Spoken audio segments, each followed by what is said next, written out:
La semana pasada, el lunes pasado, empezamos con lo que fue el capítulo 4 del libro de Apocalipsis.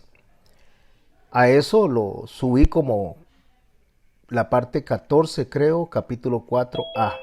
A porque es la primera parte. Cuando me queda partido el capítulo, entonces le pongo A, B y si fuera necesario le pondría C. ¿Qué fue lo que leímos en la parte A del capítulo? Bueno, ya lo voy a leer, pero quería referirme a la imagen que ustedes están viendo en este momento. Ustedes están viendo a una señora, un señor, no distingo muy bien, que está con una lupa y solo se ve el ojo. ¿Por qué quise poner esta imagen? Porque cuando nosotros vemos lo que dice el capítulo en el primer verso, que no los voy a explicar, los versos 1 y 2, porque ya lo expliqué la semana pasada, pero sí quiero hacer un énfasis en la parte donde él dice, después de esto, miré, donde Juan dice. Recordemos que el Apocalipsis se divide en secciones. El primer capítulo se refiere a lo que es el carácter del mensaje y el carácter del mensajero. El capítulo 2 y 3 se refiere a lo que es el carácter de la iglesia, tanto de manera en comunidad como de manera individual. Y inmediatamente inicia el capítulo 4, que es una referencia a la parte del arrebatamiento. Volviendo a la imagen que puse anteriormente, que dice después de esto, lo que quiero rescatar es lo que tenemos que buscar nosotros en Apocalipsis. Podemos leer todo el Apocalipsis, podemos estudiar todo el Apocalipsis, pero ¿qué es el énfasis que Dios le está poniendo a la iglesia en cuanto al Apocalipsis? Lo hace incluso en el orden de escritura. Si nosotros vemos, antes de comenzar los juicios que están en el capítulo 6, los juicios de los sellos, y empiezan los juicios que van a caer sobre la tierra del capítulo 6 hasta el capítulo 19, antes de eso, Juan nos lleva, por instrucción y guía del Espíritu Santo, Juan nos lleva a los eventos de los cielos. Y ahí es donde dice, después de esto, mire. ¿Por qué es importante esto, mis hermanos? Porque es justamente lo que la iglesia debe de concentrarse. Debe concentrarse en buscar lo que a la iglesia le compete para poder sostenerse en los últimos tiempos. Cuando dice después de esto, mire, he aquí una puerta abierta en el cielo. La primera voz que oí, como de trompeta, hablaba conmigo, dijo, como de trompeta, dijimos que en juicio, ya viene un juicio, termina de explicar lo que es la iglesia en el paso de los tiempos hasta la Odisea, es arrebatada, es llevada a los cielos parte de la iglesia, la que se corresponde con la descripción de las 5 vírgenes dadas en el capítulo 25 de Mateo. Todo lo que tiene referencia al reino de los cielos que se ve en el capítulo 13 del libro de Mateo, donde hay unos adentro, otros afuera. Aquí es quién está adentro y quién está afuera. Pero el que está afuera, como lo hemos estudiado, no es para mandarlo a condenación, sino para que pase por un proceso de santificación. Es la última extensión de la misericordia. Y por eso él dice después de esto, como de trompeta, hablando conmigo, y le dice, sube acá y te mostraré las cosas que sucederán después de estas. Después de estas es justamente al tiempo que está descrito en las 7 iglesias, el plazo que establece el Señor para decir, bueno, ya ahora la participación de la iglesia no va a continuar, y entonces es tomada la iglesia, deja una parte abajo que se van a convertir en los testigos, eso lo aprenderemos a profundidad más adelante, e interviene de una vez en lo que es o lo que nosotros debemos de estar ocupados, en recibir al Señor para estar con Él en los tiempos de las fiestas. Fiestas que están descritas en Levítico, pero ya no solamente como figura, sino de manera presencial. Al instante yo estaba en el Espíritu y he aquí un trono establecido en el cielo y en el trono uno sentado. Subrayo uno sentado porque es algo que Él está viendo como concluido. Es algo que está viendo como obra terminada. Juan, aunque nosotros lo estamos viendo a Él en manera de visión, Juan lo que está haciendo es está siendo proyectado y Juan está viendo las cosas hacia atrás. que ya sucedieron. Eso es lo que él está viendo.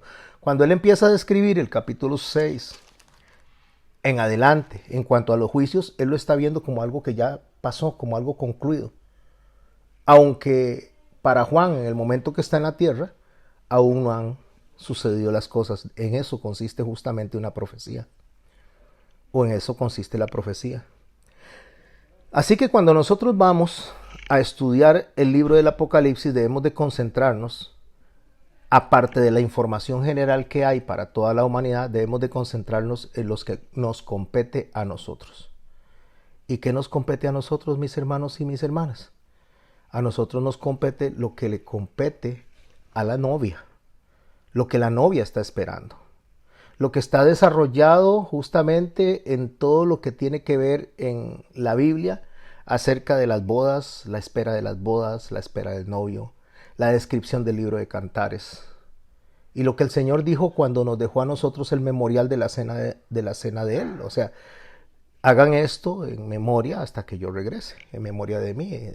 Cuando dice en memoria de Él, se refiere a recordar su muerte y su resurrección. A eso fue a lo que Él le dio énfasis. Eso es lo que nosotros tenemos que enfocarnos, tenemos que ver. Entonces, ya puesto eso en nuestras mentes, continuamos leyendo el capítulo 4 de Apocalipsis a partir del verso 3. Y es muy importante, mis hermanos, que tengamos presente que cada vez que leamos un libro de la Biblia, y en especial este que estamos leyendo ahora, que estamos estudiando ahora, es muy importante que busquemos a Cristo y lo que Cristo quiere decirle a sus hijos, a los que Él salvó, a los que Él salvó para redimirlos, para que estén en las bodas del Cordero.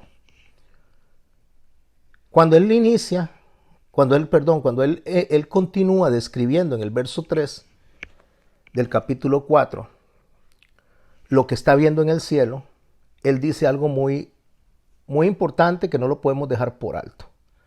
Está describiendo piedras preciosas que están en el peto del sacerdote en Levítico, pero no voy a devolverme a Levítico, sino que voy a mencionar el significado de cada una de las piedras que él está viendo. Pero está alrededor de la figura del sacerdote, del sacerdocio. Entonces, cuando él dice lo que leímos hace un momento, que dice que al instante estaba yo en el espíritu y aquí un trono establecido en el cielo y en el trono uno sentado, empieza a describir algo que ese que está centrado en el trono tiene como apariencia. Y dice, el aspecto del que estaba sentado era semejante a la piedra de jaspe y de cornalina. Les dije que esas piedras estaban en el peto del sacerdote, del sumo sacerdote que oficiaba en el tabernáculo.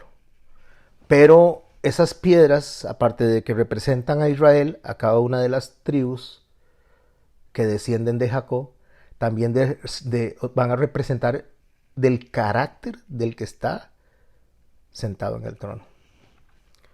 Y dice que ese que está sentado ahí, que sentado significa que ya tiene concluido, que ya tiene la obra completa, que ya venció. Tiene esas piedras de jaspe y de coralina. Voy a hablar primero de la coralina. Ahí yo trato de mantener todo en imágenes, escrito, para que cuando vayan al canal de YouTube lo puedan leer y lo puedan repasar. Y dice el texto, lo que significa la coralina o lo que representa la coralina. A esta coralina lo que se le era conocido en los tiempos antiguos como la piedra de la fidelidad. ¿Por qué? Porque el color que tiene la coralina representa la puesta del sol. Como cuando el sol desaparece en el horizonte. Ese es rojizo. Yo no sé si ustedes cuando salen al atardecer se dan cuenta que se va poniendo todo como rojo, como un rojo veteado. Pero en la mañana, cuando el sol vuelve a salir, empieza a salir a la inversa. Empieza a poner todo rojo. Arreboles le llamó el Señor a eso. Así fue como le dijo, cuando va a llover se ponen los arreboles, o sea, esos veteados color rojizo que sucede cuando se pone el sol, o cuando amanece, o cuando va a llover. Pero se le llama la piedra de la fidelidad porque el sol se acuesta en la noche y se levanta en el día. Se acuesta en la siguiente noche y se levanta en el día. Entonces la piedra representa la fidelidad, que se va y regresa. Se va y regresa. Así que el aspecto del que estaba sentado en el trono, cuando está hablando que tiene aspecto de coralina, está hablando de que está representando su regreso. La constante llamada al arrepentimiento que hace el Señor a su iglesia en el paso de todas las 7 iglesias que estudiamos y fueron descritas. También habla del jaspe. Esas 2 piedras son las que están representando en ese momento, porque vamos a ver más piedras preciosas en el transcurso de la descripción del libro de Apocalipsis, y estas piedras preciosas estaban representadas en el tabernáculo. El jaspe procede de los volcanes y tiene un color veteado, o sea, tiene un color entre el ágata y tiene un color entre el ópalo mezclado, que el ágata representa las emociones y el ópalo representa la paz. Eso mezclado, no sé si lo logran ver ahí a la derecha. Eso es lo que se llama jaspe. Por eso cuando usted va a comprar a un lugar una madera y le dice, ay, cómo me gusta el jaspe. El jaspe es a esas vetas que se están viendo. Bueno, la piedra volcánica, de la cual viene el jaspe, en una mezcla, como les digo, de ágata y ópalo, representa la paz de Dios a través de Jesucristo por medio de la formación volcánica, o sea, por medio del fuego, por medio del calor, por medio de la lava, más que todo por medio del sufrimiento. Si tuviéramos que hablar de las piedras de jaspe, tendríamos que irnos a Isaías 53, Isaías 54 para hablar del siervo sufriente, porque eso es lo que está representando esa piedra. Por eso nada de lo que leamos nosotros debe ser pasado por alto ni a la ligera. Ese es lo que representa esas piedras. Y que cuando el jaspe se pule, mis hermanos y mis hermanas, se logra apreciar con más detalle las vetas. Con más detalle. Cuando agarra usted y lo pule, se aprecia con más intensidad. Eso también está representado en el bronce bruñido. El bronce bruñido es el bronce pulido. El bronce en el tabernáculo representa también sufrimiento. Y cuando se pule, que se hace brillar el bronce, representa sufrimiento a la máxima expresión. Pero cuando representa el sufrimiento a la máxima expresión es porque el Señor nos está hablando de nosotros, del carácter de Él y el carácter que nosotros tenemos que tener de Él a la hora de actuar. En Santiago 1:19, que Santiago es un hermoso libro que habla de la lengua, habla de los problemas, habla de las relaciones entre los hermanos. Pero en referencia a esto, que tiene que ver con el jaspe, que tiene que ver con el pulido, que tiene que ver con el sufrimiento, dice en el verso 19, por esto, mis amados hermanos, todo hombre sea pronto para oír, y escuche dónde viene la referencia del sufrimiento, la referencia de cómo recibimos las cosas negativas para nuestras vidas. Todo hombre sea pronto para oír, tardo para hablar, tardo para airarse. Tardo para hablar, tardo para airarse. Nosotros tenemos un problema. Cuando nos molestamos tenemos la mala costumbre de defendernos. Empezar a argumentar. Empezar a tratar de defender nuestra posición de lo que nosotros creemos que es justo. Incluso podría ser justo.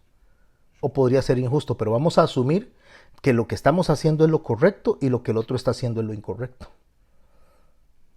Como le pasó a Jesús. El Señor dice, o la palabra dice que cuando le maldecían, Él bendecía. Que Él callaba cuando tenía que callar y hablaba cuando tenía que hablar. Entonces lo que representa la coralina es control, es paciencia, es control de las emociones. Eso tiene un nombre, se llama templanza, es un fruto del Espíritu. Y si nosotros analizamos que nos está presentando diferentes frutos salidos del proceso de dolor, de aflicción, el Señor que pasó, primero habló de la fidelidad cuando habló de la cornalina, y ahora está hablando de la paz, mantener la paz en medio de los problemas, hablar menos y escuchar más, tardo para hablar, tardo para irarse. Y entonces dice la razón, Santiago, ahí en el capítulo 1, verso 19, porque la ira del hombre no produce la justicia de Dios. La ira del hombre no produce la justicia de Dios. Si usted se pregunta cuando nosotros nos enojamos, ¿qué es lo que sale de nosotros? Es deseo de venganza, es deseo de tener la razón, es deseo de ganar un argumento. Y lo que está representando y el que está sentado en el trono es que Él ganó, Él es el que venció a través del sacrificio para que usted y yo podamos tener el control de nuestras emociones, para que usted y yo podamos, como individuos y como iglesia, tener la templanza. Porque se gana más callando que hablando. Porque cuando nosotros abrimos la boca, lo que hacemos es destrucción, es daño. Cuando el Señor abre la boca, Él construye. Sus palabras construyen, edifican. Eso es justamente lo que está representando ese que está sentado en el trono cuando vemos eso. Y dice el texto que había alrededor del trono un arco iris semejante en aspecto a la esmeralda. Un arco iris, él lo que está viendo es un arco iris, pero no un arco iris como el que nosotros vemos de colores, sino que él está viendo un arco iris con tonalidades esmeralda, diferentes tipos de tonalidades, pero siempre llevándonos a la esperanza, a la esmeralda. Lo que representa el arco iris, mi hermano y mi hermana, es el cumplimiento de las promesas. Lo que él está viendo es Dios cumpliendo con sus promesas. Vamos a hacer una pausa aquí. Voy a leer un momento Génesis capítulo 9, del 11 al 17. Voy a hacer unos énfasis y vamos a volver a lo que significa el cumplimiento de las promesas. En lo que él está viendo, ese arco iris semejante a la esperanza, semejante a la esmeralda, perdón, que representa la esperanza. Leo Génesis 9:11. Estableceré mi pacto con vosotros, ahí está la promesa, y no exterminaré ya más a toda carne. Con aguas de diluvio ni habrá más diluvio para destruir la tierra. Y dijo Dios, esta es la señal del pacto que yo establezco entre mí y vosotros, y todo ser viviente que está con vosotros, por los siglos perpetuos. Mi arco he puesto en las nubes. El arco se representa guerra, representa lucha, representa conquista. Entonces él dice, puse mi arco, hablando del arco iris, pero representando la venganza, representando la lucha de nuestro Señor. Y dice, mi arco he puesto en las nubes, el cual será por señal del pacto entre mí y la tierra. O sea, voy a poner, eso es como que usted estuviera en guerra contra alguien y usted le da las armas a esa persona y le dice, bueno, aquí tome las armas, véalas, y cada vez que vea las armas, sepa que no lo voy a atacar. Dice, y sucederá que cuando haga venir las nubes sobre la tierra, se dejará ver entonces mi arco en las nubes, y me acordaré del pacto mío. Aquí voy a hacer una pausa. Me acordaré, no porque a Dios se le olvide, sino lo que Dios está diciendo es que cada vez que Él vea el arco, en este caso el arco iris, cada vez que lo vea, Él no va a destruir la tierra de la manera que dijo que la iba a destruir, porque Él lo prometió. No nos vamos a meter en mucha explicación teológica ni a profundizarnos. Él lo dijo y Él lo cumple, eso es lo importante. Por eso se llama pacto, y pacto que viene de Dios. Entonces eso debe producir esperanza, de que Él le va a dar a la tierra, o mejor dicho a los habitantes de la tierra, le va a dar una oportunidad de arrepentirse. Entonces cuando Juan es llevado al cielo, cuando Juan es llevado a la presencia del Señor, donde él está viendo al que está sentado en el trono, él no ve, a pesar de que él está oyendo trompetas, a pesar de que él está oyendo el sonido de los juicios que van a acontecer a partir del capítulo 6, Estos juicios conllevan misericordia, conllevan amor, conllevan un llamado al arrepentimiento, y eso vamos a ver cuando nos profundicemos en esos juicios. La gente se asusta, la gente inmediatamente dice qué terrible lo que va a pasar, pero cuando estudiemos, mis hermanos y mis hermanas, vamos a ver que casi todo el Apocalipsis ya se cumplió. Todo lo que la gente le tiene miedo de leer ya se cumplió. Ahora nos falta muy poco y estamos en ese proceso de la Odisea. O sea, lo que nos falta prácticamente a nosotros, a la iglesia, es que el Señor aparezca en las nubes y venga por nosotros. Eso es lo que nos falta. Prácticamente todo está cumplido.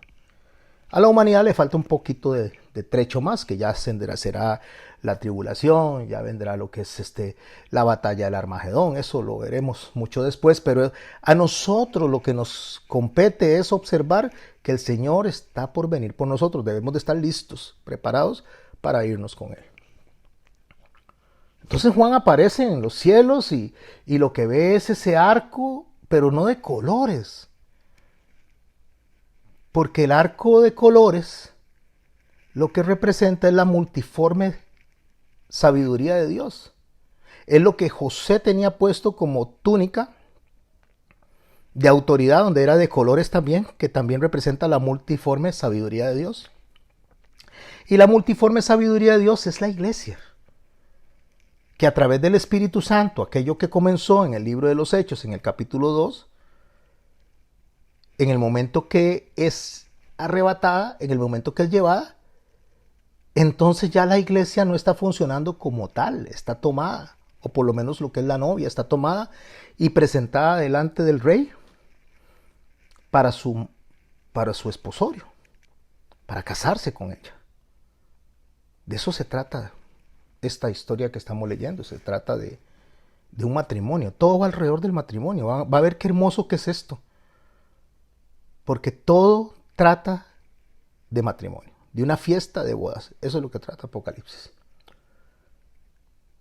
Y cuando él dice que se acordará del pacto, él se va a acordar del pacto que está haciéndole a las iglesias en el proceso desde Éfeso hasta la Odisea, de lo que él prometió que iba a hacer cuando les llamara al arrepentimiento y respondieran con un corazón contrito y humillado a ese llamado al arrepentimiento.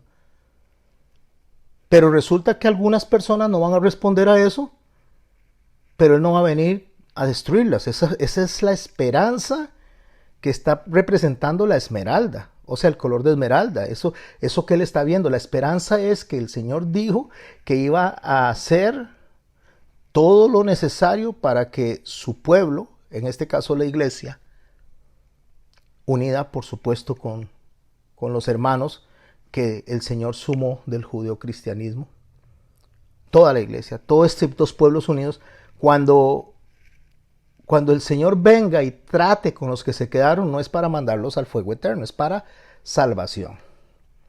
Por eso es que tenemos que estar concentrados en cómo quiere el Señor encontrarnos. Él dijo que Él quiere encontrarnos como obreros que no tengamos de qué avergonzarnos. Entonces, cuando Él veía en ese momento el arco iris, cada vez que venían las lluvias o cada vez que vienen las lluvias, estoy hablando en pasado porque mi mente está en este momento frente al trono, viendo lo que está ahí. Entonces, cuando él veía la iglesia funcionando, él no destruía la tierra por causa de la iglesia. O sea, la iglesia es la que sostiene que la ira de Dios no destruya el mundo, el planeta. Pero una vez que es tomada las 5 vírgenes, entonces la esperanza, ese color verde que él está viendo, ese arco iris verde en diferentes tonalidades, está refiriéndose a la última extensión de la misericordia para la humanidad, que es el tiempo de la tribulación.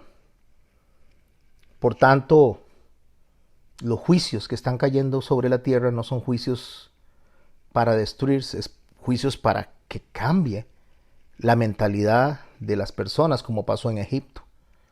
Las plagas que inclusive destruyeron parte de Egipto, era más que todo no para destruir Egipto, aunque lo destruyó, sino para decirle al pueblo quién era el que los estaba sacando. Para que el pueblo supiera la mano poderosa que había vencido a todos los dioses principales, que tenía Faraón, inclusive a Faraón.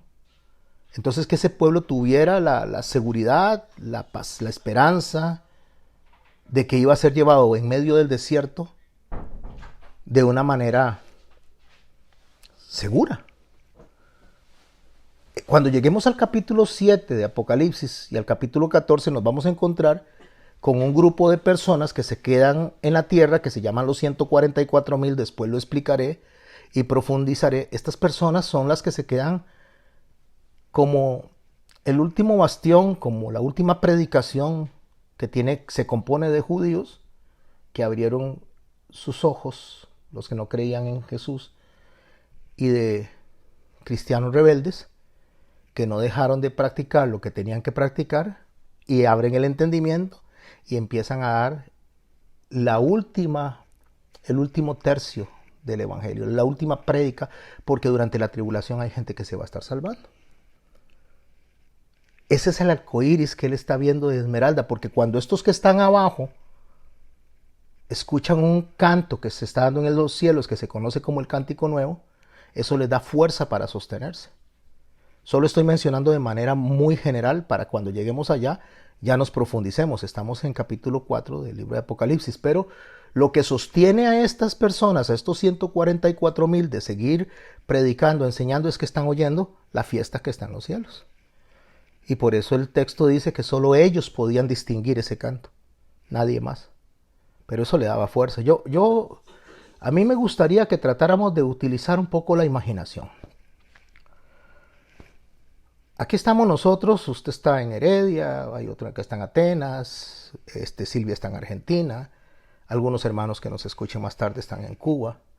Bueno, no importa en qué parte del mundo estemos, pero que estemos nosotros en este momento escuchando a los serafines cantando santo, santo, santo, y que estemos escuchando esa música, estemos escuchando todas esas adoraciones y alabanzas que se están dando en los cielos. Eso causaría en nosotros un efecto de seguridad. Sabemos que allá están esperándonos. Bueno, eso es lo que le estaba pasando a ellos. Esa es la esperanza que ellos tenían. Por eso es que alrededor del trono había ese aspecto de esmeralda, ese aspecto de promesa, ese aspecto de seguridad. Y el Señor dice en el verso 17 de Génesis 9, dijo pues Dios a Noé, esta es la señal del pacto que he establecido entre mí y toda la carne que está sobre la tierra. Es importante que le presten atención a toda la carne, porque toda la carne se refiere a humanidad. O sea, es una señal que el Señor está dándole a toda la humanidad. Ahora, si yo me desplazo, si yo me voy a estar en el cielo con el Señor y somos llevados dentro de las 5 que fueron de las 5 vírgenes prudentes que fueron arrebatadas en ese momento, y estamos nosotros justo en el cielo disfrutando de todo lo que está pasando, y pienso en lo que pasa en la tierra, la señal del arrebatamiento es para los que se fueron al cielo con el Señor, a los que ascendieron con el Hijo para poder preparar la boda. No es para nosotros porque estaríamos ahí. La señal es para los que se quedaron. Para darle a esas personas que se quedaron esperanza que todavía hay un tiempo, un espacio corto correspondiente a 7 años de salvación. En Primera de Corintios, en el capítulo 13, en referencia a esto que estoy hablando de la esmeralda, de la esperanza, cuando el Señor empieza a darle a través del Espíritu Santo, cuando el Señor, me refiero al Padre, le da a través del Espíritu Santo la narrativa a Pablo. Pablo, una de las cosas que dice después de describir cómo acciona el amor, porque el amor, como les dije, se muestra, acciona, pero la acción no es amor. La acción es una respuesta al amor, y el amor es decisión, no tiene que ver con las emociones, con los sentimientos, aunque el amor produce emoción y produce sentimientos. Pero nosotros podemos obedecer a Dios en medio del dolor, en medio de la tristeza o en medio de la alegría. Ese es justamente el pacto, es un pacto de matrimonio. Todo gira alrededor de esto, del matrimonio, en las buenas y en las malas, en la enfermedad y en la salud, en la escasez y en la abundancia. Y cuando Pablo viene y empieza a describir toda esa faceta de lo que es la presentación del amor y cómo se percibe el amor, cómo se muestra el amor, Pablo termina en el verso 11 al 13 con un sello que tiene que ver con lo que acabo de explicar de la esperanza. Pablo dice, cuando yo era niño, dice, hablaba como niño, pensaba como niño, juzgaba como niño, mas cuando ya fui hombre, dejé lo que era de niño. Pablo está hablando del proceso de madurez. El amor, como lo aprendimos en la iglesia, y le recomiendo escuchar la prédica del sábado, tiene que ver con el cuidado y el sustento. Decidir, cuidar y sustentar a la persona que está al frente. Eso es el amor. El amor encierra cuidado y sustento. Está en Efesios capítulo 5, es la descripción que hace Pablo de cuando el hombre vela por la esposa. La cuida y la sustenta. Eso es amor. Y la cuida y la sustenta indiferentemente si están contentos o si no están contentos, si están enfermos o si están sanos, si están enojados o no. Porque lo que Pablo está enseñando y lo que la Biblia nos está enseñando a nosotros es ese compromiso que tiene Dios con nosotros, con la prometida, con su novia, que es lo que se va a dar en los cielos. Un compromiso donde el sello de garantía está en Cristo, en lo que Cristo hizo. Entonces Pablo empieza a hablar de la inmadurez. Primero, en el verso 11 del capítulo 13 de 1 Corintios. Habla de la inmadurez. Cuando era niño, pues hablaba como niño, pensaba como niño, juzgaba como niño. Pero después viene y habla de la madurez, en el momento en que nosotros tenemos que empezar a reaccionar diferentes. Ya no reaccionar como chiquitos berrinchosos, que zapateamos por todo, que queremos ganar todos los argumentos, que queremos ganar todos los pleitos, que queremos ser siempre los que tenemos la razón. Imagínense, mis hermanos y mis hermanas, hablemos de Jesús en sabiduría, en razón. Hablemos de Jesús en cuanto a la verdad. ¿Quién como Él? Nadie, absolutamente. Y se puso a Jesús a debatir con los demás, que Él tenía la razón o no tenía la razón. No, Él no se puso a debatir eso. Él habló con los discípulos, Él habló con los que Él quería enseñarle, le contestó algunas preguntas a los que querían atravesarle el caballo, el que querían ponerle piedra de tropiezo, pero no se concentró en eso. Porque Él tenía una misión muy clara. Yo vine a buscar y a salvar lo que se había perdido. Esa es la misión que Él tenía. Vine a buscar las ovejas perdidas de la casa de Israel. Esa es su misión. Traer de regreso al Padre a los que están extraviados. Porque los vio como sin pastor, entonces Él vino a pastorear a sus ovejas. Pero nosotros no vemos claramente, nosotros vemos gris, nosotros vemos diferente. Pablo lo describe de la manera más sencilla, pero poderosa. Ahora vemos por espejo, oscuramente. Mas entonces veremos cara a cara, proyectándose justamente a lo que Juan está viendo. Ahora conozco en parte, pero entonces conoceré como fui conocido. Ahorita no veo bien, ahorita no entiendo muy bien todo, pero va a llegar un momento en que voy a entender claramente todo. Ahí todas las dudas que tengamos, mis hermanos, ahí se van a evacuar.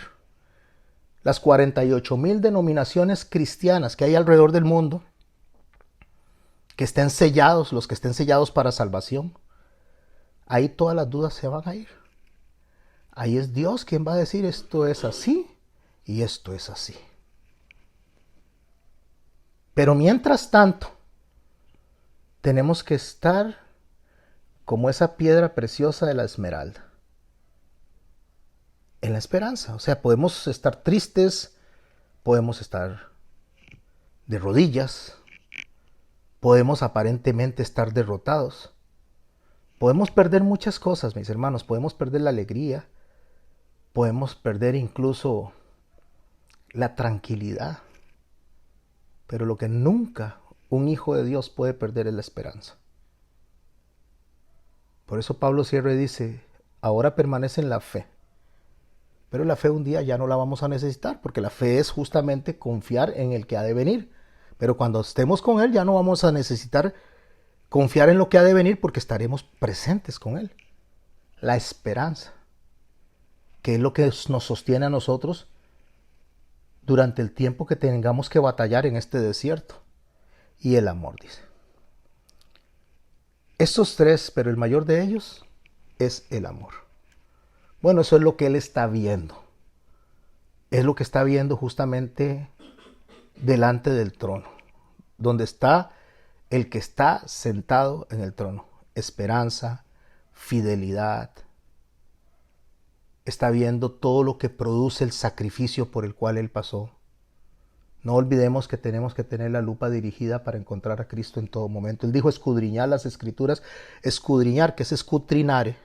Escudrinare es meterse entre un balde de basura o meterse entre un montón de basura a buscar ahí lo valioso, lo que está perdido.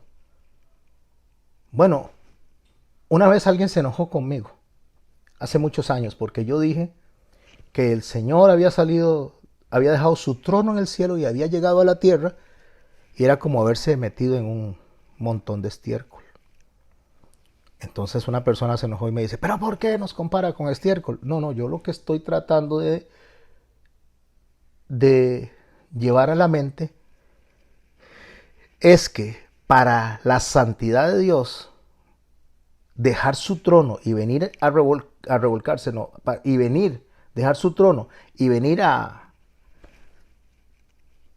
estar con nosotros en medio de este mundo pecaminoso, es como salir de un hotel de lujo y meterse en un tanque séptico. Para Él, que es santo. Entonces, mis hermanos y mis hermanas, lo que nosotros tenemos que ver es que lo que el Señor hizo fue por amor. Por amor a quienes eran sus enemigos. Fue una decisión. El Señor está pasando al final, antes de llegar al momento de la crucifixión, por un gran dolor, por una gran tristeza. Dice, estoy triste hasta desfallecer. Bota gotitas de sangre mezcladas con el sudor. Hematidrosis se llama esa reacción del cuerpo ante la ansiedad, ante el peligro inminente de morir. Y cuando el Señor está pasando por eso, Él no está contento, Él está triste. Pero el Señor dice que no se haga mi voluntad sino la tuya, porque Él está hablando de una decisión. Si Él se dejara guiar por las emociones, entonces Él no hubiera subido a esa cruz, le hubieran ganado las emociones. Pero la templanza, el dominio propio, le enseñó al cuerpo, a través de la guía del Espíritu Santo, que lo que iba a pasar era lo mejor, tanto para la gloria del Padre, la gloria del Hijo y para nuestra redención. Eso se llama fe. La fe no es pensar yo que todo lo que yo quiero me va a salir como yo quiero. La fe es saber que lo que me va a venir a mí va a salir como Dios quiere, y lo que Dios quiere es lo mejor para mí. Es una decisión. Decido confiar en Dios, aunque todo se vea oscuro, pero decido confiar en Dios. Y continúa el libro de Apocalipsis en el verso 4 del capítulo 4. Alrededor del trono había 24 tronos. Y vi sentados en los 24 tronos a 24 ancianos.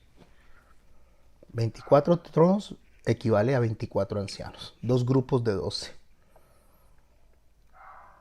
¿Por qué digo dos grupos de 12? Porque así es como están presentados en el cielo. 12 significa congregación, lo cual significan dos grupos de congregación. Es lo que Ezequiel dice que está en la mano de una mano del sacerdote, que es Judá, y en la otra mano que es Efraín.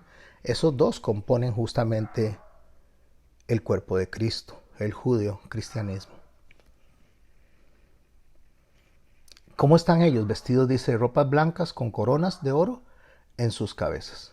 Las coronas significa que ya fueron coronados, que ya fueron premiados al llegar ahí. Y por eso están en esos tronos. ¿Quiénes son esas personas que están en esos tronos? Bueno, seguramente los 12 apóstoles, pero ¿cómo voy a hacer con los 12 apóstoles? Bueno, si quito a Judas, ¿a quién sumo? ¿Sumo a Pablo o a quién sumo? O sea, ¿cómo hacemos para saber si son 12? ¿O serán tal vez los 12 profetas del Antiguo Testamento? ¿O quién serán? No, no, no, volvemos. Son dos grupos de 12. Y estos dos grupos de 12 no son individuos. Está hablando de eclesía, está hablando de organización, está hablando de una figura que representa a personas en conjunto. El primer grupo de personas lo podemos leer en la promesa que le hace él a la Odisea. Cuando nuestro Señor Jesús le dice a la Odisea, al que venciere, estoy hablando capítulo 3 de Apocalipsis, verso 21, al que venciere le daré que se siente conmigo en mi trono. Así como yo he vencido y me he sentado con mi Padre en su trono.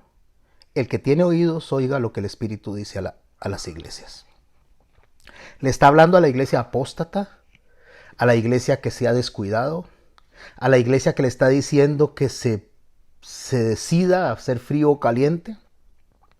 Le está hablando a la iglesia que si sigue tibia le va a vomitar por la boca. Le está hablando a la iglesia que la llama al arrepentimiento, que le está diciendo que regrese, que le abra la puerta. Pero a esa iglesia le está diciendo, al que venciere, le daré que se siente conmigo en mi trono. Ok, vamos a hacer una pausa. Hay un juicio que se va a dar a partir del capítulo 6, o mejor dicho, 3 juicios. Se llaman sellos, se llaman trompetas y se llaman copas. Pero hay un grupo de personas que no va a estar en ese juicio, porque durante ese juicio se da todo lo que se ha venido aconteciendo a las 7 iglesias desde el momento que fueron formadas, desde el momento en que el Señor resucitó y desde el momento en que esas iglesias fueron llenas del Espíritu Santo hasta el momento de la Odisea. En ese lapso hay juicios que se van a desarrollar. Esos juicios están descritos en los diferentes capítulos que vamos a estudiar más adelante, que la mayoría ya se ha cumplido, como le dije. Y otra parte nosotros no deberíamos de estar, si es que esperamos a Cristo como Él quiso que lo esperáramos, de la manera que Él quiso ser adorado. Entonces a esa iglesia es a la que le dice, al que venciere le daré que se siente conmigo en mi trono. Ok, si tenemos un grupo de personas que se queda abajo, le está hablando a un grupo de personas que está sentado en los tronos, a los cuales se les está dando justamente las ropas blancas con coronas de oro en las cabezas. En la cabeza es el pensamiento, es pensar correctamente, y ropas blancas es santidad. O sea, personas que están disfrutando de la presencia del Señor por guardarse en santidad. Por guardarse en santidad a través del pensamiento de Cristo, actuando como Cristo quiere que actuemos. Ahí está el primer grupo de los 24 ancianos. Ok, pastor, ¿y el otro grupo dónde está? La Odisea está hablando del cristianismo, mis hermanos. La Odisea representa al cristianismo apóstata, al cristianismo rebelde, que se le está llamando la atención para que hagan lo que es correcto. Ok, ahí está ese grupo de personas. No todos, sino los que corrigieron su proceder, los que se arrepintieron. El otro grupo está descrito en Mateo capítulo 19, verso 23, dice la palabra de Dios. Entonces Jesús dijo a sus discípulos, de cierto os digo que difícilmente entrará un rico en el reino de los cielos. A sus discípulos, hago la pausa aquí. ¿Quiénes eran sus discípulos? Todos judíos. La iglesia del primer siglo era toda judía. Con eso se está hablando, con judíos. Otra vez os digo que es más fácil pasar un camello por el ojo de una aguja que entrar un rico en el reino de Dios. Sus discípulos, que son judíos, oyendo esto se asombraron en gran manera diciendo, ¿quién pues podrá ser salvo? Nada, nos proyectamos igual, a capítulo 4 de Apocalipsis. ¿Quién podrá estar allá? O sea, ¿quién podrá ser salvo? Es quien podrá estar disfrutando contigo eternamente. Todo eso podríamos agarrar y darle un contenido con muchos versículos, pero creo que hemos estudiado suficiente durante el año y con la mención que estoy haciendo, ustedes pueden venir y empezar a recordar lo que hemos ido aprendiendo. Mirándolo Jesús les dijo, Para los hombres esto es imposible, dice. O sea, mantenerse hasta el final para los hombres, eso no es posible. No pueden hacer eso. Mas para Dios todo es posible. Es hermoso cuando Él dice esto porque me recuerda justo a las palabras que deja descritas en la Biblia. Dios comienza la obra, la perfecciona y la termina. Es Dios quien nos lleva a nosotros al final, nos lleva bien a buen puerto. Pero también tenemos que disponer nuestro corazón, porque ese es el llamado que Él le hace a la Odisea. Al que venciere le daré que se siente conmigo en mi trono. Pero ahí está hablándole a gentiles conversos. Al cristianismo apóstata. Al cristianismo que se le está diciendo arrepiéntase de lo que está haciendo. Cuando el Señor le dice que esto es imposible para los hombres, pero para Dios es posible, Pedro le hace una pregunta, verso 27. Mateo 19. Entonces respondiendo Pedro le dijo, he aquí nosotros lo hemos dejado todo y te hemos seguido. Y escuche la pregunta que le hace Pedro y la importante respuesta que tenemos que ver de parte de nuestro Señor para conectarnos al Apocalipsis capítulo 4, lo que estamos leyendo. ¿Qué pues tendremos? Y Jesús le dijo, de cierto os digo que en la regeneración es cuando el cuerpo sea regenerado, cuando el cuerpo sea transformado. Ya no está hablando ni siquiera de un aspecto de la tierra, porque aquí en la tierra todavía no hemos sido regenerados. Una vez que el Señor nos lleve a su presencia, va a regenerar nuestro cuerpo para que el cuerpo llegue de una forma en la cual pueda sentarse en la presencia de Dios. Entonces lo está tirando, la respuesta lo está llevando hasta este capítulo 4, a esta reunión de esos 24 tronos y de esos 24 ancianos. Porque el Señor le está diciendo, les digo ciertamente, o de cierto os digo, que en la regeneración, cuando el Hijo del Hombre se siente en el trono de su gloria, ¿qué es lo que nos está diciendo a nosotros Juan? Y vi a uno sentado en su trono. Y que está diciéndole a Pedro, cuando el Hijo de Dios se siente en su trono de gloria, ahí lo está viendo, es lo mismo. Pero le pregunta, ¿y qué vamos a tener nosotros? Cuando yo esté sentado en el trono, esto es lo que van a tener. Cuando el Hijo del Hombre se siente en el trono de su gloria, vosotros, está hablándole a los discípulos, judíos, vosotros que me habéis seguido también os sentaréis sobre 12 tronos. Pero no le está hablando de manera particular, le está hablando a los judíos. Le está hablando a su pueblo, le está hablando al que se le dio el primer mensaje de luz para la humanidad. Y se le está hablando en la Odisea al segundo grupo de personas que se le dijo, ustedes son luz, ustedes son sal. ¿Y para qué se van a sentar? Para juzgar a las 12 tribus de Israel. El Señor establece 2 juicios, en realidad 3. Un juicio que son los sellos que va a recaer sobre Israel. Un juicio que son las trompetas que va a recaer sobre los gentiles cristianos que están representados en el proceso de las 7 iglesias. Y el último juicio que se llama las copas de la ira, que va a ser contra la humanidad o contra las naciones que decidieron desafiarlo aún hasta en esos momentos últimos. Y ustedes se van a sentar conmigo para juzgar. Ahora, ¿cómo juzgamos nosotros? O sea, yo lo que estoy haciendo es tratando de jalar pequeñas luces de lo que vamos a estudiar más adelante. ¿Cómo juzgaría la iglesia con Cristo? ¿Será que Cristo se va a voltear y va a decir, mira, Max, ¿qué te parece que hacemos con esta persona? ¿Le mandamos al fuego eterno o lo salvamos? No se trata de eso. Nosotros no tenemos participación en eso. Nosotros nos convertimos en testigos de Cristo. Cuando el Señor ascendió en los cielos, una de las cosas que Él dijo es, me seréis testigos en Jerusalén, Samaria y hasta lo último de la tierra. Me seréis testigos es que cuando la gente le diga al Señor, pero Señor, ¿cómo podíamos hacer eso? ¿Cómo podíamos salvarnos? No sabíamos. Y porque ellos sí.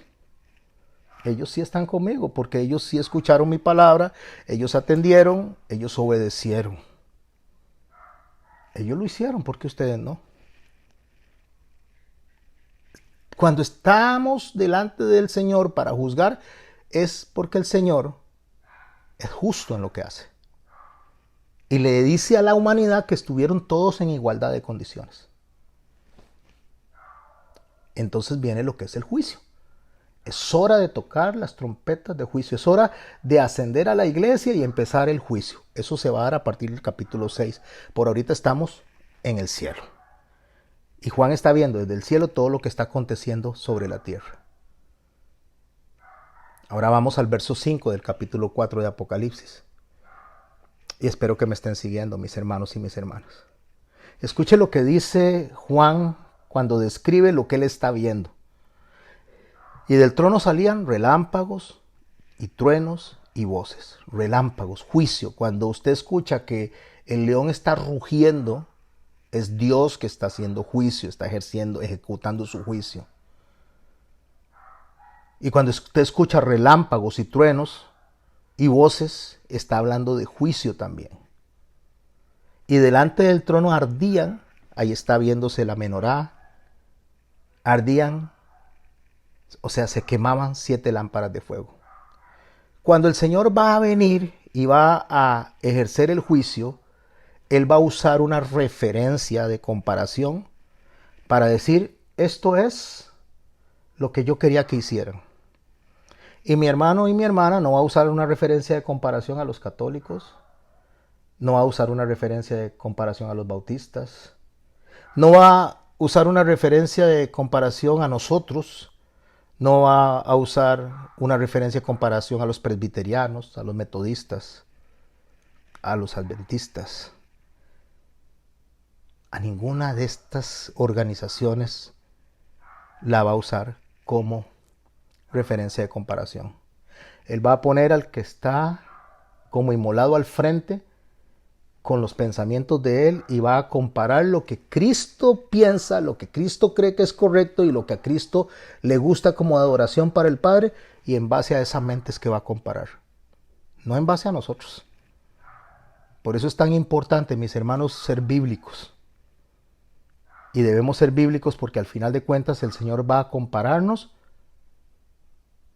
no con ninguna otra persona ni ningún otro ser, porque no había ninguno digno ni siquiera de mirar ni de desatar los sellos, sino con los 7 espíritus de Dios. ¿Para qué va a hacer eso? Para escudriñar, para hacer un escrutinio. ¿Qué es escrutinio? Escrutinio es buscar, como les dije, algo dentro de todo lo malo. Es quemar, empezar a quemar lo que se hizo. ¿Qué hicimos nosotros durante el tiempo en que estuvimos representándolo aquí en la tierra? ¿Qué se hizo? Se va a quemar todo. De una manera simbólica se va a quemar todo. Y va a quedar solo lo que a Dios le agrada. Entonces va a empezar a quemarse todo lo que hicimos. Bueno, vamos a ver. Empecemos a quemar. José Garmendia predicó. Quememos lo que hizo. ¿Por qué predicó?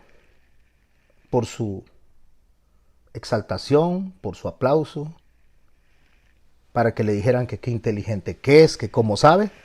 Listo, se quemó con todo, hasta con la predicación. Bueno, vamos a ver. ¿A quién más vamos a quemar? Solo estoy figurando. Vamos a quemar a la gente de la iglesia X que danzaba. ¿Por qué danzaban? Bueno, danzaban porque les gustaba, porque les parecía muy bonito, porque la música les agrada. No era para la adoración y la alabanza a Cristo. Ok, se quema eso también. Y se queman las danzas. A ver, ¿a quién más vamos a llamar para pasarlo por el escrutinio? Bueno, vamos a traer a la persona que evangelizaba, que andaba evangelizando en la calle y andaba enseñando y caminaba. ¿Por qué lo hacía? Bueno, lo hacía porque se sentía que era necesario hacer eso para salvar a las personas, que si él no lo hacía no se iban a salvar. Entonces no se había dado cuenta que la salvación es de Jehová, no me conocía. Entonces, como no me conocía, todo eso se va a comer con él. Pastor, pero usted me está diciendo esas cosas buenas. Sí, pero el Señor lo dijo. el Señor advirtió, en aquel día muchos me dirán, Señor, Señor, en tu nombre hicimos milagros, en tu nombre profetizamos, que es predicar, echamos fuera demonios, hablamos en lenguas. ¿Y sabe qué les dijo él? Apartados de mí, hacedores de maldad. Porque no es lo que hacemos, sino la motivación por lo que hacemos. Y si mi motivación es discutir y pelear por el evangelio, todo se va a quemar conmigo. Pero si mi motivación es exaltar a Cristo, honrar al Señor, sin importar lo que digan de mí, sin importar cuánto me pisoteen, yo lo único que quiero es la adoración y exaltación del Padre. Bueno, entonces esas obras se van a quedar ahí, esas piedras preciosas se van a quedar ahí. Por eso en el capítulo 19 de Apocalipsis nos describe cómo va a pasar eso, de qué manera va a pasar eso. En el verso 11 dice, entonces vi en el cielo abierto. Déjeme para recibir. Entonces vi el cielo abierto y he aquí un caballo blanco y el que lo montaba se llamaba Fiel y Verdadero y con justicia juzga y pelea. Voy a hacer una pausa aquí antes de entrar al escrutinio. Después lo explicaré más a profundidad cuando lleguemos al capítulo 19. Vi el cielo abierto. ¿Qué es lo que él estaba viendo? Todo lo que está pasando en la tierra y lo que está pasando en el cielo. Yo tengo todo el escenario.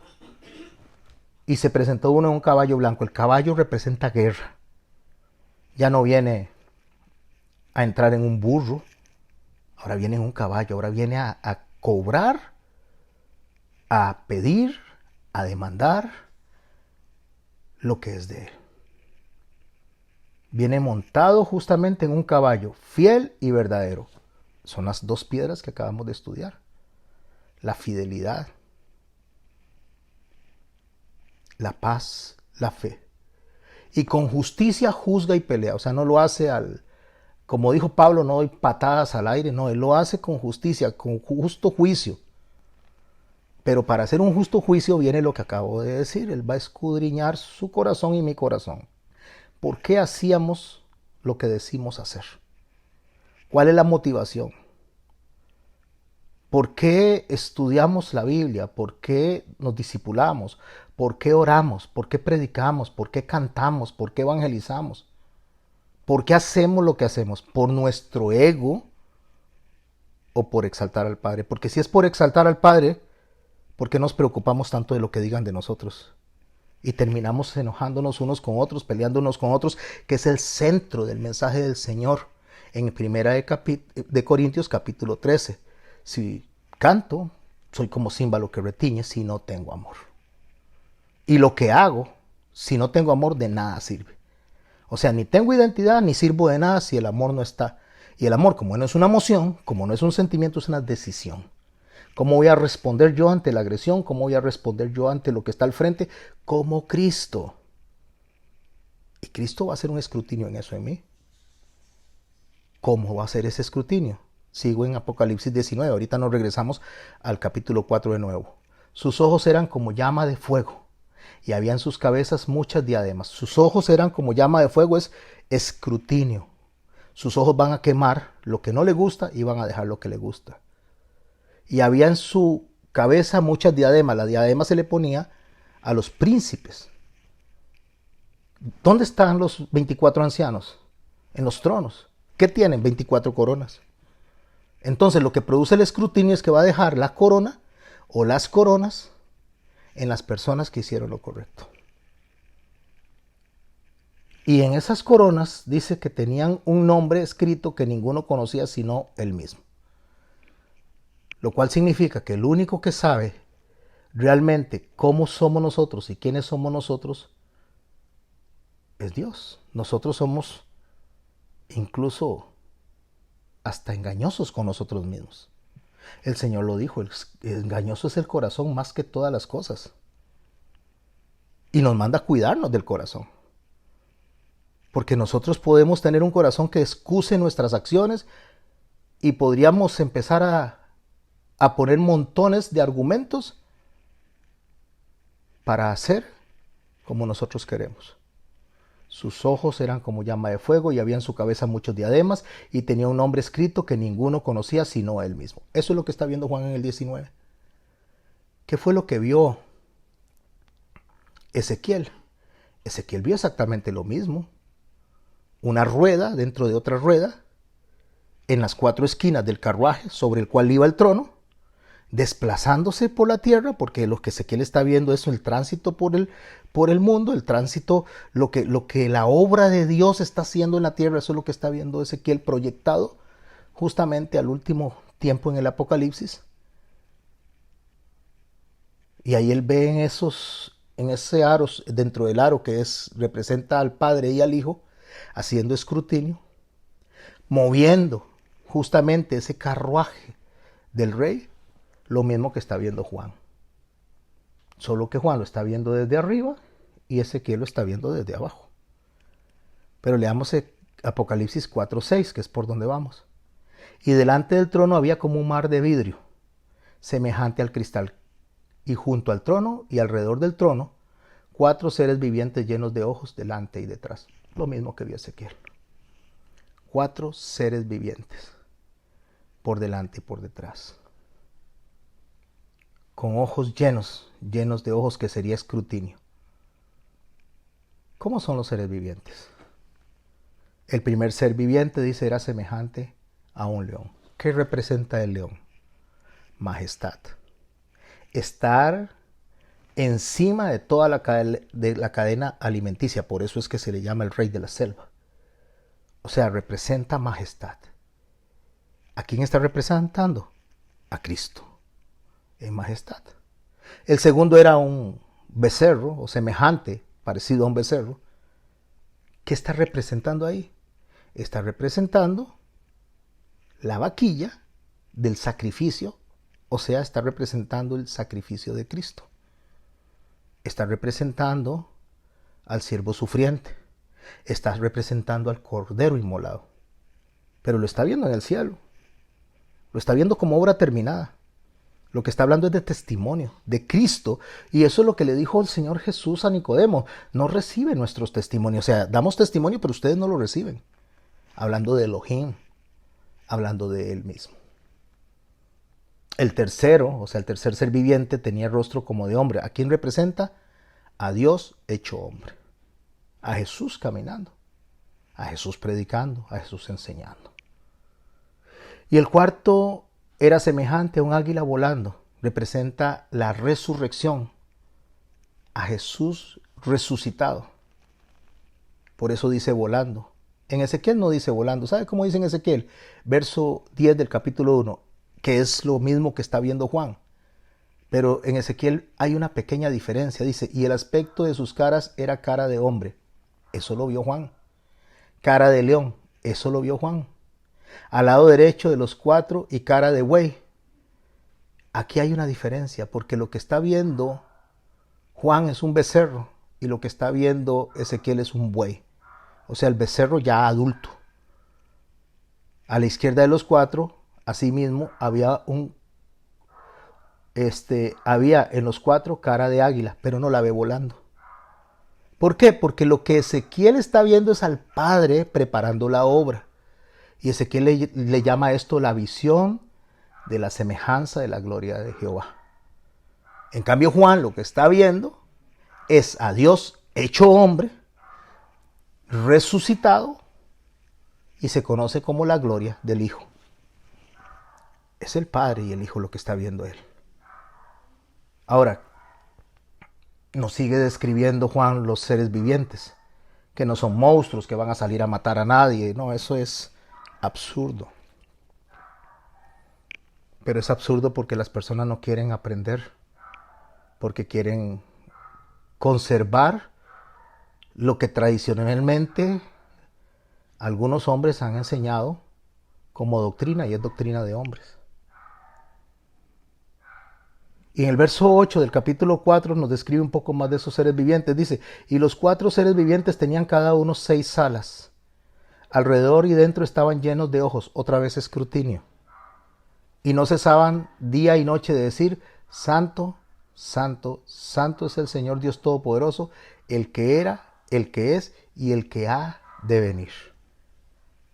Lo que Juan está representando es la profecía de Isaías que se da en el capítulo 6, donde él está viendo a futuro toda la gloria de Dios cubriendo la tierra. Isaías describe en el verso 2 del capítulo 6, por encima de él había serafines, cada uno tenía 6 alas, con 2 cubrían sus rostros, con 2 cubrían sus pieles y con 2 volaban. El uno le daba voces al otro diciendo, esto me encanta. Esto me encanta porque lo que está viendo es Juan una obra terminada donde Cristo es el que recibe toda la gloria, donde Cristo es el que recibe toda la honra, donde Cristo recibe todo el reconocimiento. Pero antes de que Jesús viniera y resucitara, antes de que Dios se hiciera hombre y resucitara, los ángeles eran los que protegían al pueblo de Israel. Los ángeles eran los que guiaban, los ángeles eran los que estaban siendo usados para sostener al pueblo. Lo vemos en Miguel, lo vemos en Gabriel y lo podemos ver en los ángeles fuertes que están descritos en Daniel, al pueblo. Pero lo que me gusta es lo que dice Isaías, lo que Isaías está viendo. Dice, el uno le daba voces al otro. A ver, vamos a ir un momento a ese momento. Vamos a viajar a lo que está viendo Isaías. Isaías ve un trono. El que está sentado en el trono dice que sus faldas cubren toda la tierra. Esa es la gloria de Dios cubriendo toda la tierra. Está hablando de omnipresencia, de majestad. Y cuando él lo ve, él dice, uy, soy hombre muerto porque soy un hombre de labios impuros que habita en medio de un pueblo de labios impuros. O sea, estoy muerto. Pero antes de que él muriera o realmente se considerara muerto, salen dos ángeles, 2 serafines que tocan carbones con pinzas y se vienen volando hasta donde está él y le tocan la boca. O sea, lo que le está diciendo es el sacrificio del cordero. Ahora te limpia la boca, ya no eres un hombre de labios impuros, ahora profetiza, ahora predica, ahora canta, ahora alaba. Pero mientras está pasando eso, él observa a los serafines que volaban. 6 alas cubrían sus ojos, que lo que significa es no somos dignos de mirar hacia el trono. 2 alas lo que hacían era tapaban sus pies, no somos dignos de acercarnos al trono. Y 2 alas se elevaban para mostrar adoración, o sea, vamos a adorar, pero vamos a tener reverencia. Lo que hoy la iglesia no tiene, por cierto. Cuando usted está predicando, la gente está hablando, cuchichando, están preguntándose si los frijoles quedaron bien o si se apagaron, si hay que pagar la cuenta mañana, si hay que ir al banco, que si es hora de terminar. O sea, lo menos que hay es reverencia. Ni los grandes ni los chicos. Y los grandes no le enseñan reverencia a los hijos delante de la palabra de Dios. A mí me gusta como Esdras lo dice. Esdras dice que cuando abrieron después de 70 años que abrieron el libro, 42,000 personas cayeron de rodillas y gemían y gritaban de alegría y de gozo. Porque tuvieron 70 años sin abrir el libro. Eso es reverencia. Pero hoy la mayoría de la gente está más ocupada, incluso durante las predicaciones, durante las enseñanzas, más hasta chistes, haciendo chistes de lo que se está haciendo en lugar de estar atentos a la palabra de Dios, estar reverentes a la palabra de Dios. Y no quiere decir que seamos momias, no. Pero es que una cosa es que tengamos una pregunta y otra cosa es que agarremos y estemos delante de la palabra de Dios como si estuviéramos en el cine viendo la película de Mario Bros, ahora que está de moda. No, estamos delante de la palabra de Dios y los hijos deberían de saber que estamos delante de la palabra de Dios. Y la palabra de Dios debe recibirse con reverencia. Y una de las cosas que le sorprende a Isaías es lo que los ángeles están haciendo delante del trono. Se voltea uno y le dice al otro.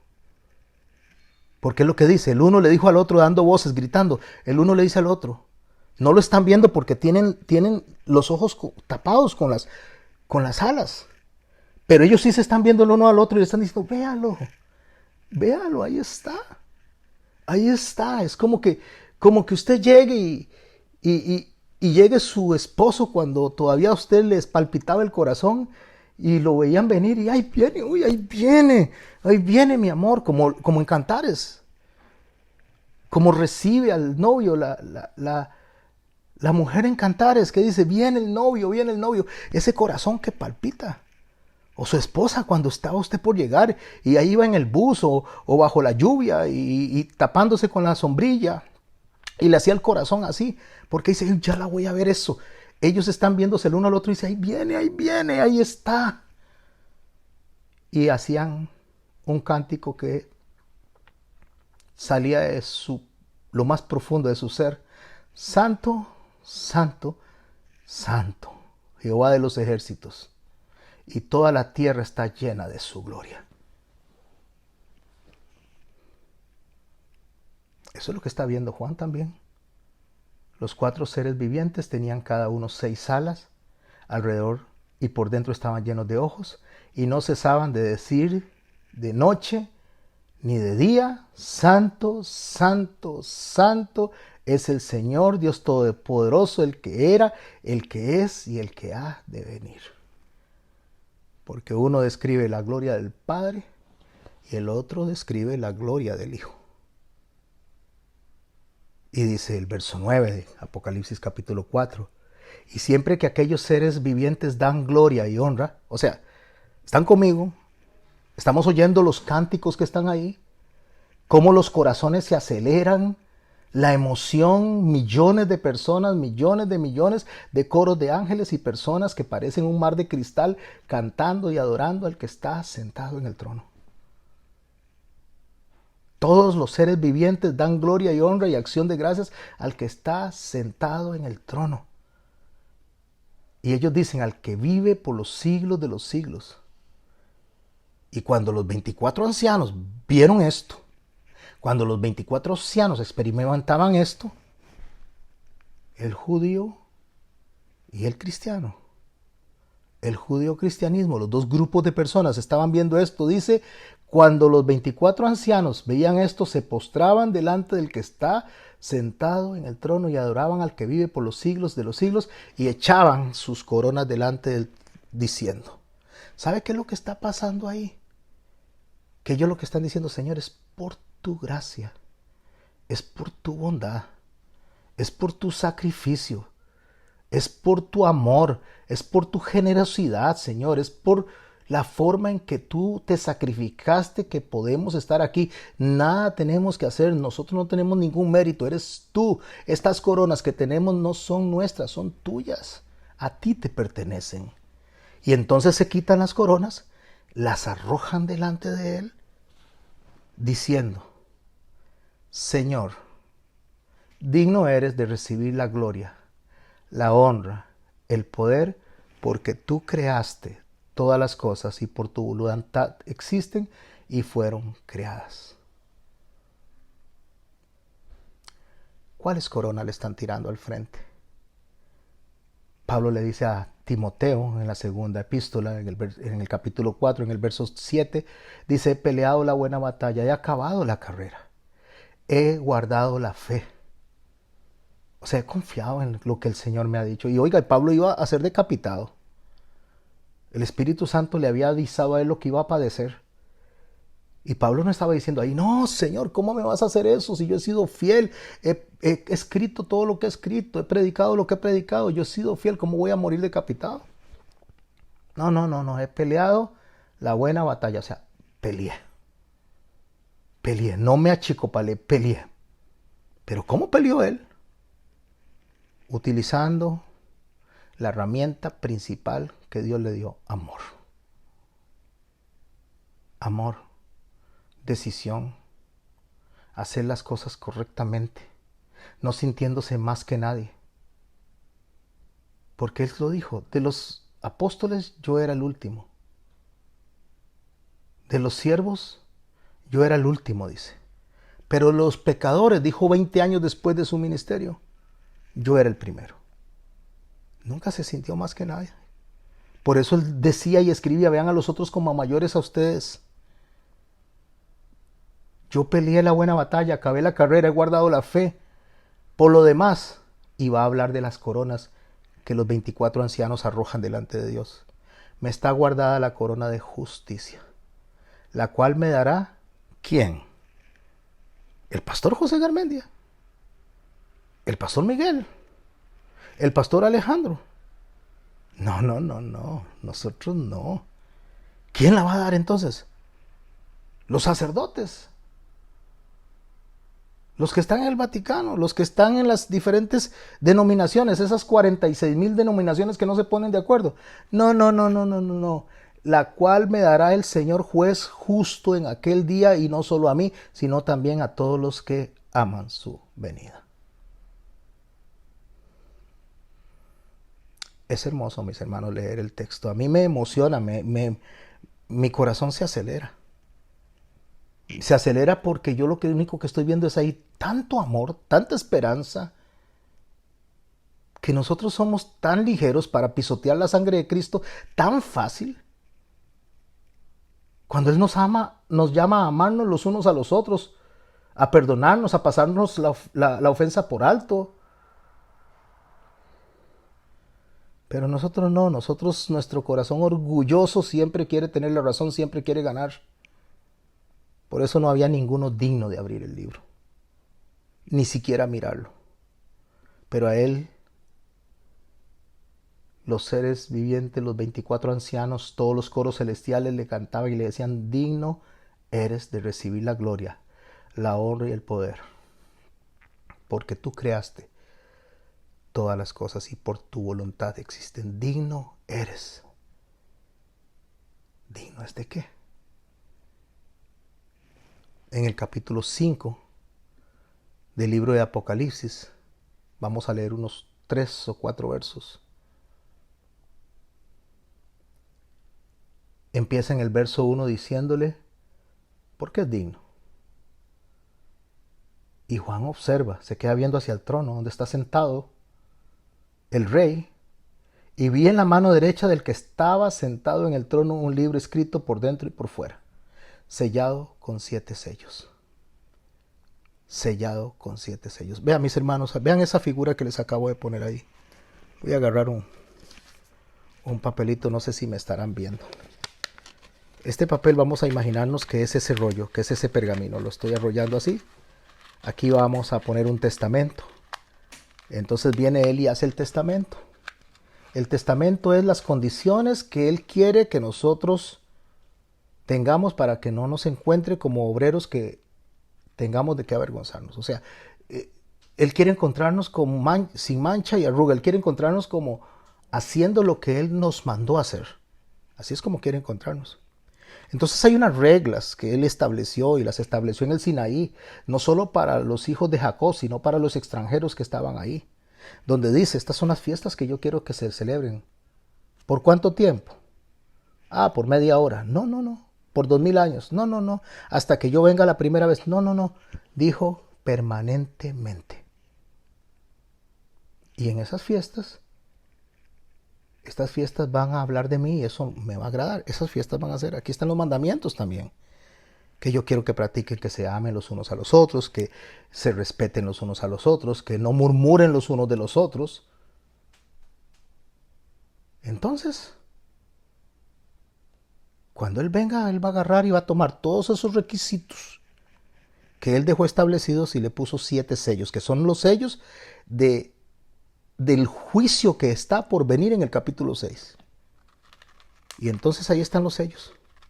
Está en la mano derecha del que está sentado en el trono. Usted ve un anillo ahí, ese anillo es un anillo romano. Ese anillo se hacía inverso, cóncavo. Entonces se ponía la cera, se ponía el anillo, se cerraba la cinta y quedaba esos sellitos que ustedes ven ahí. Nadie los podía abrir, solamente lo podían abrir los testigos que se habían escogido para abrir ese rollo de testamento. Bueno, entonces en el rollo ahí están las leyes que Él estableció, las fiestas que Él estableció. Él dijo: bueno, yo quiero que me celebren el Pesaj en esta fecha, las fiestas de los panes sin levadura en esta fecha. Yo quiero que me celebren la fiesta de las primicias en esta fecha. Yo quiero que se me celebren el Shebaot, el Pentecostés en esta fecha. Y yo quiero que me celebren la fiesta de las trompetas, los tabernáculos, la fiesta del perdón en estas fechas. Aquí está escrito todo. Ahora sí vamos a ver si lo hicieron. Pero para abrirlo tiene que abrirlo testigos que hayan sido fieles, que hayan sido personas honestas, que hayan hecho las cosas bien. Esos testigos tienen que abrirlo. Vamos a ver, los apóstoles no son dignos de abrir ni siquiera mirar esto. Los pastores, todos los pastores que estamos ahorita predicando y los que predicaron antes y los que murieron, no, tampoco. Ninguno de ustedes es digno de abrir el libro. Los profetas del Antiguo Testamento, no, tampoco. Ustedes no son dignos de abrir el libro, ni siquiera mirarlo. No hay nadie digno de abrirlo ni de mirarlo. Entonces Juan se puso triste y se puso a llorar, porque dice que no había nadie digno de abrirlo ni de mirarlo.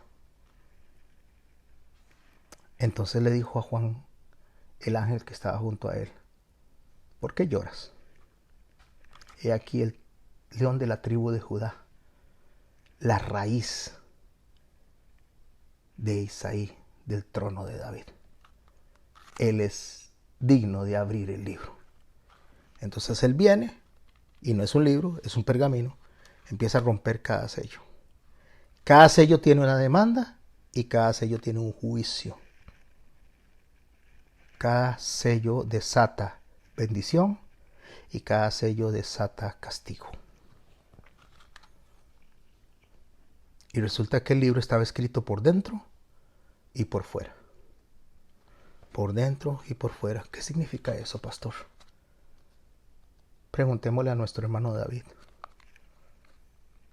Dice en el Salmo 139, el cantor de Israel, el matagigante, le dicen otros, el pastorcillo. Llámele como quiera. Pero las palabras inspiradas por el Espíritu Santo nos dicen qué significa que este libro esté abierto por dentro y por fuera. Examíname, oh Dios, dice, y conoce mi corazón. Pruébame y conoce mis pensamientos. Y ves si hay en mí camino de perversidad y guíame por el camino eterno. ¿Sabe qué está diciendo el Señor? Que el libro va a examinar no solo lo que hacemos, no solo si predicas, no solo si cantas, no solo si limpias la iglesia, no solo si atiendes a los enfermos, no solo si ofrendas, no solo si llevas comida. No. Va a examinar la intención por la cual se hicieron las cosas. Por dentro y por fuera. Lo que hicimos y por qué lo hicimos. Examíname, oh Dios, y conoce mi corazón. Pruébame y conoce mis pensamientos. ¿Por qué nos enojamos cuando debatimos o vemos a las personas que no piensan igual que nosotros? ¿Qué importa? ¿Por qué nos enojamos con los católicos? Porque van de camino allá a Cartago. ¿Qué importa? Eso es un asunto de Dios y ellos. ¿Por qué nos enojamos nosotros? Porque por ahí alguien escribió cosas que no tenía que escribir en las plataformas. ¿Por qué nos enojamos? Porque no hemos entendido que la salvación es de Jehová y que no es a nosotros a los que nos tienen que agradar. Ay, pastor, qué fea estuvo la alabanza hoy. ¿Y acaso es a usted al que venimos a adorar? Venimos a adorar al Rey de Reyes, al Señor de Señores. Examíname, oh Dios, y conoce mi corazón y prueba y conoce mis pensamientos. Conoce, Señor, la verdadera intención por la cual yo estoy haciendo lo que hago. Y ve, dice, si hay en mi camino de perversidad. Ok, si hay algo que no te gusta, es lo que está diciendo. Ese es el examen que está haciendo, ese es el escrutinio. Y solo hay uno digno, fiel de hacer eso, y es Jesús. Y si hay camino de perversidad, dice, guíeme en el camino eterno. Por eso es que cuando Juan veía a ese ángel fuerte pregonando y gritando a gran voz, a ver quién es digno de abrir el libro. Daniel menciona a este ángel, no sé si usted lo sabía. Daniel en el capítulo 2, en el verso 1 dice, en aquel tiempo se levantará Miguel, el gran príncipe que está por parte de los hijos de tu pueblo. Será tiempo de angustia, el cual nunca fue desde que hubo gente hasta entonces. Pero en aquel tiempo será liberado tu pueblo. todos los que se hallen escritos en el libro. No se asusten, porque los que están escritos en el libro serán liberados del tiempo de angustia. Miguel aparece en el Antiguo Testamento como defensor del pueblo de Israel y también lo vemos en el Nuevo Testamento como defensor de la iglesia, batallando en los cielos, batallando con ángeles que están combatiendo contra el dragón para llegar a vencer justamente en favor del rey. Y gritaba el ángel poderoso, ¿quién es digno de abrir el libro? ¿Quién es digno de desatar sus sellos? Y ninguno, ni en el cielo, ni en la tierra, ni debajo de la tierra podía abrir el libro, ni aún mirarlo. Y lloraba yo mucho, porque no se había hallado a ninguno digno de abrir, ni de leerlo, ni de mirarlo. Uno de los ancianos me dijo, no llores, he aquí el león de la tribu de Judá, la raíz de David, ha vencido. Por favor, subraye eso. Ha vencido para abrir el libro y desatar sus sellos. Él es digno. Eso significa. Porque venció, porque cumplió, porque obedeció, porque amó cuando lo estaban crucificando, porque amó antes de que lo crucificaran y sigue amando aún después de crucificado, desde que dijo, perdónalos porque no saben lo que hacen. Ese es al que los seres vivientes están viendo, a los que los 24 ancianos están viendo, y los seres vivientes es la misma obra de Cristo, es la iglesia representada en ellos. Y miré y vi en medio del trono de los 4 seres vivientes, en medio es intercesión, en medio de los ancianos es intercesión. Ahí estaba ¿quién? Estaba en pie un cordero, como inmolado, ya no inmolado, como inmolado. Porque tiene los hoyos en las manos, tiene los hoyos en los pies y tiene el costado perforado, pero está vivo en gloria y honra, como inmolado, que tenía 7 cuernos, 7 ojos, los cuales son los 7 espíritus de Dios enviados por toda la tierra. Está hablando de la presencia del Espíritu Santo, gracias a que Él envió al Consolador. Ese tomó el libro, dice, de la mano derecha del que estaba sentado en el trono. Y cuando lo hubo tomado el libro, los 4 seres vivientes, los 24 ancianos, se postraron delante del Cordero. Todos tenían arpas y copas de oro llenas de incienso, que son las oraciones de los santos, y cantaban un nuevo cántico diciendo, digno eres de tomar el libro, de abrir sus sellos, porque tú fuiste inmolado, y con tu sangre nos has redimido para Dios de todo linaje, lengua, pueblo y nación. Voy a hacer una pausa aquí. Cuando nuestro Señor Jesucristo murió, se rasgó el velo.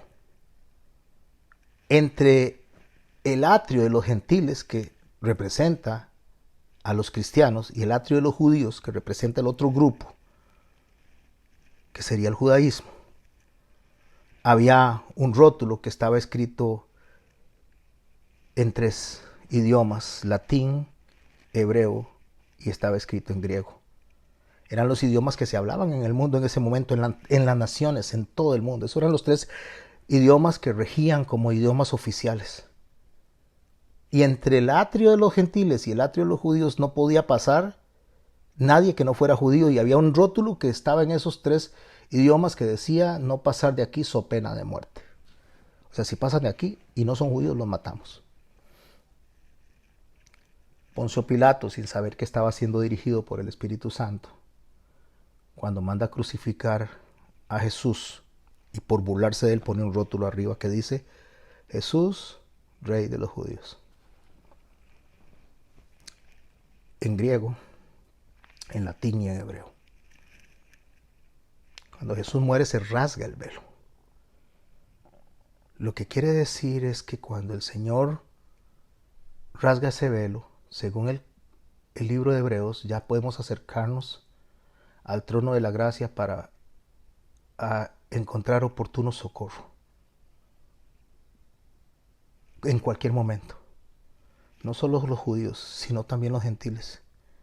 Cualquier persona se puede acercar al Señor confiadamente, porque se abrió. Y eso es lo que significa de todo linaje, lengua, pueblo y nación. Significa todos. Todos se pueden acercar al Señor a través de Jesucristo. Y nos ha hecho para nuestro Dios reyes y sacerdotes, y reinaremos para siempre con Él. Voy a detenerme aquí y la otra semana empezamos a hablar un poquito más del juicio sobre las naciones y del alcance del sacrificio.